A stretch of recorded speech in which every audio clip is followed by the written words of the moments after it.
Hello bachcho, let's see this question. It says that two magnetic dipole X and Y are placed as separation small d with their axes perpendicular to each other. The dipole moment of Y is twice the X. A particle of charge Q is passing through their midpoint P at 45 degree with the horizontal line as shown in the figure. What would be the magnitude of force on the particle at that instant? Here small d is much larger than the dimension of the dipoles. 2019 में ये question पूछा गया था JEE main में, 8 अप्रैल को exam था और second shift में ये क्वेश्चन आया था। 4 ऑप्शंस यहाँ पर गिवन है। इस क्वेश्चन को सॉल्व करने के लिए जो हमारा की कॉन्सेप्ट होगा उसमें एक तो हमें कैलकुलेट करना है यहाँ पर magnetic force on the charge. तो क्यू चार्ज v वेलोसिटी से अगर मूव कर रहा है तो मैग्नेटिक फोर्स होता है q into V cross B. Next यहाँ पर किसी भी मैग्नेट के लिए एक्सेस पर हमें कैलकुलेट करना है मैग्नेटिक फील्ड का फॉर्मूला, और ये जो एक्सेस का डिस्टेंस है ये है much larger than the dimension of size of the magnet. Magnet का साइज सपोज यहाँ पर L है, तो बहुत लार्ज डिस्टेंस पर हमें कैलकुलेट करना है। तो एक्सेस के लिए जो फॉर्मूला होता है मैग्नेटिक फील्ड का, डायरेक्शन होता है parallel to m vector magnetic moment vector, और फॉर्मूला होता है mu naught upon 4 pi 2m upon distance का क्यूब। तो डिस्टेंस यहाँ पर सपोज स्मॉल r है, यहाँ पर स्मॉल d दिया है हमने, तो स्मॉल d क्यूब हो जाएगा।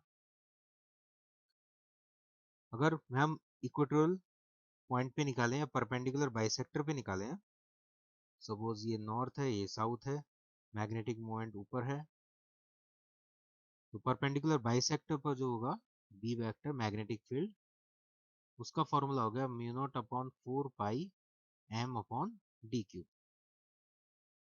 डिस्टेंस यहाँ पर d जो कि बहुत लार्ज डिस्टेंस।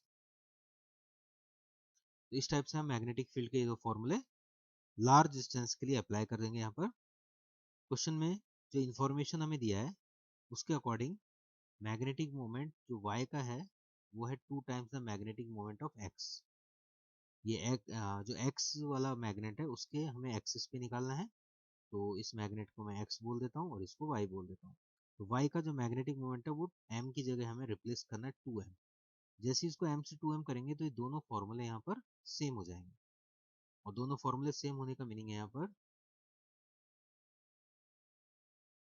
कि इस पॉइंट पर along the axis magnetic field और परपेंडिकुलर इस डायरेक्शन में जो मैग्नेटिक फील्ड है वो दोनों सेम अमाउंट का बन गया।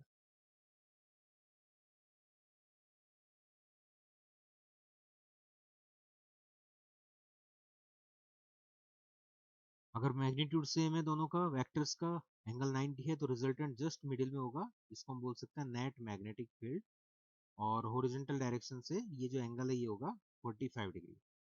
तो इस टाइप से ये आ गया नेट मैग्नेटिक फील्ड इस पॉइंट पर, पी पॉइंट पर।